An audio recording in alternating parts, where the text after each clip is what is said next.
wanted to talk to you today about creative confidence. I'm going to start way back in the 3rd grade at Oakdale School in Barberton, Ohio. I remember one day my best friend Brian was working on a project. He was making a horse out of the clay that our teacher kept under the sink. And at one point, one of the girls that was sitting at his table, seeing what he was doing, leaned over and said to him, "That's terrible. That doesn't look anything like a horse." Right? And Brian's shoulders sank, and he wadded up the clay horse and he threw it back in the bin. I kind of never saw Brian do a project like that ever again. And I wonder how often that happens, you know? It seems like when I tell that story of Brian to my class, you see, a lot of them want to come up after class and tell me about their similar experience, how a teacher shut them down or how a student was particularly cruel to them. And they some kind of opt out of thinking of themselves as creative at that point, right? And I see that opting out that happens in childhood, and it moves in and becomes more ingrained even by the time you get to adult life. So we see a lot of this. You know, when we have a workshop or we have clients in to work with us side by side, eventually we get to the point in the process it's kind of fuzzy or unconventional. And eventually these big shot executives whip out their BlackBerries and they say they have to make really important phone calls and they head for the exits. And they're just so uncomfortable. When we track them down and ask them what's going on, they say something like, "I'm just not the creative type." But we know that's not true. If they stick with the process, if they stick with it, they end up doing amazing things. And they surprise themselves just how innovative they and their teams really are. So I've been looking at this kind of fear of judgment that we have, you know, that you don't do things, you're afraid you're going to be judged. If you don't, you know, say the right creative thing, you're going to be judged. And I had a major breakthrough when I met the psychologist Albert Bandura. I don't know if you know Albert Bandura, but if you go to Wikipedia, it says that he's the 4th most important psychologist in history. You know, like Freud, Skinner, somebody in Bandura. Bandura is 86, and he still works at Stanford. He's just a lovely guy. And so I went to see him because he's just worked on phobias for a long time, which I'm very interested in. He had developed this way, this kind of methodology that ended up curing people in a very short amount of time. Like in 4 hours, he had a huge cure rate of people who had phobias. And we talked about snakes. I don't know why we talked about snakes. We talked about snakes and fear of snakes as a phobia. And it was really enjoyable, really interesting. He told me that he'd invite the test subject in, and he'd say, "You know, there's a snake in the next room, and we're going to go in there." And to which he reported that most of them replied, "Hell no, I'm not going in there." Certainly if there's a snake in there. But Bandura has a kind of a step-by-step process that was super successful. So he'd take people to this like two-way mirror looking into the room where the snake was, and he'd get them comfortable with that. And then through a series of steps, he'd move them, and they'd be standing in the doorway with the door open, and they'd be looking in there, and he'd get them comfortable with that. And then many more steps later, kind of baby steps, they'd be in the room, they'd have like a leather glove, like a welder's glove on, and they'd eventually touch the snake. And when they touched the snake, everything was fine. They were cured. In fact, everything was better than fine. These people who had lifelong fears of snakes were saying things like, "Look how beautiful that snake is." And they were holding it in their laps, right? Bandura calls this process guided mastery. I love that term, guided mastery, right? And something else happened. These people who went through the process and touched the snake ended up having less anxiety about other things in their lives, right? They tried harder, they persevered longer, and they were more resilient in the face of failure, right? They just gained a new confidence.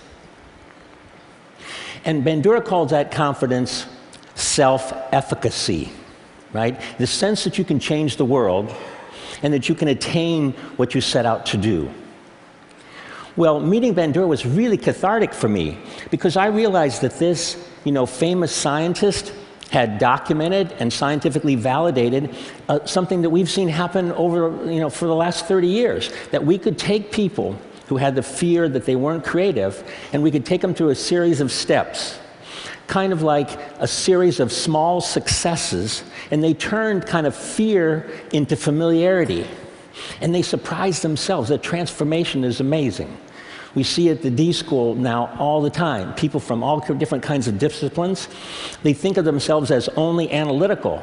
And they come in, and they go through the process, our process, they build confidence, and now they think of themselves differently. And they're totally emotionally excited about the fact that they walk around thinking of themselves as a creative person.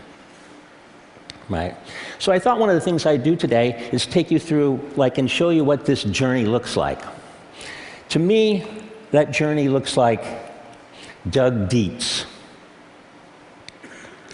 Doug Dietz is a technical person. He designs medical imaging equipment, large medical imaging equipment.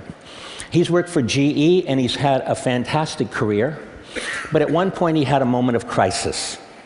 He was in the hospital looking at one of his MRI machines in use when he saw a young family and his little girl. And that little girl was crying and was terrified. And Doug was really disappointed to learn that nearly 80% of the pediatric patients in this hospital had to be sedated in order to deal with this MRI machine. Right? And this was really disappointing to Doug because before this time, he was proud of what he did. He was saving lives with this machine. But it really hurt him to see the fear that this machine caused in kids. About that time, he was at the D School at Stanford taking classes.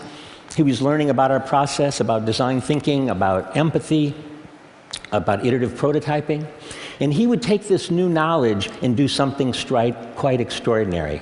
He would redesign the entire experience of being scanned. And this is what he came up with. He turned it into an adventure for the kids. He painted the walls and he painted the machine, and he got the operators retrained by people who know kids, like, children's museum people. And now, so when the kid comes, it's an experience. And they talk to him about the noise and the movement of the ship. And when they come, they say, okay, you're going to go into the pirate ship, but be very still because we don't want the pirates to find you. Right? And the results were super dramatic. Right? So from something like 80% of the kids needing to be sedated to something like 10% of the kids needing to be sedated. And the hospital and GE were happy too because you didn't have to call the anesthesiologist all the time, they could put more kids through the machine in a day. So the quantitative results were great. But Doug's results that he cared about were much more qualitative. He was with one of the mothers waiting for her child to come out of the scan, and when the little girl came out of her scan, she ran up to her mother and said, "Mommy, can we come back tomorrow?" Right? And so I've heard Doug tell the story many times of his personal transformation and the breakthrough design that happened from it. But I've never really seen him tell the story of the little girl without a tear in his eye. Doug's story takes place in a hospital. I know a thing or two about hospitals. A few years ago, I felt a lump on the side of my neck. And it was my turn in the MRI machine. It was cancer. It was the bad kind. I was told I had like a 40% chance of survival. So while you're sitting around with the other patients in your pajamas and everybody's pale and thin, and you're waiting for your turn to get the gamma rays, you think of a lot of things. Mostly you think about, am I going to survive? And I thought a lot about what was my daughter's life going to be like without me. But think about other things. I thought a lot about, what was I put on earth to do? What was my calling? What should I do? Right? And I was lucky because I had lots of options. We'd been working in health and wellness and K through 12 and the developing world, and so there were lots of projects that I could work on. But I decided, and I committed to at this point, that the thing I most wanted to do was to help as many people as possible regain the creative confidence they lost along their way. And if I was going to survive, that's what I wanted to do. I survived, just so you know.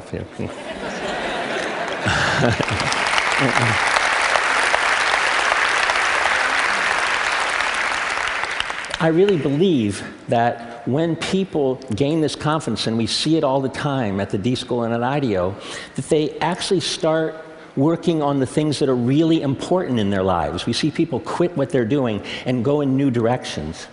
We see them come up with more interesting and more ideas so that they can choose from better ideas. And they just make better decisions. So I know at TED you're supposed to have a change the world kind of thing, isn't that? Everybody has a change the world thing. If there is one for me, this is it, to help this happen. So I hope you'll join me on my quest. You as kind of thought leaders, it would be really great if you didn't let people divide the world into the creatives and the non-creatives like it's some God-given thing. And to have people realize that they're naturally creative, and that those natural people should let their ideas fly. That they should achieve what Bandura calls self-efficacy, that you can do what you set out to do, and that you can reach a place of creative confidence and touch the snake. Thank you.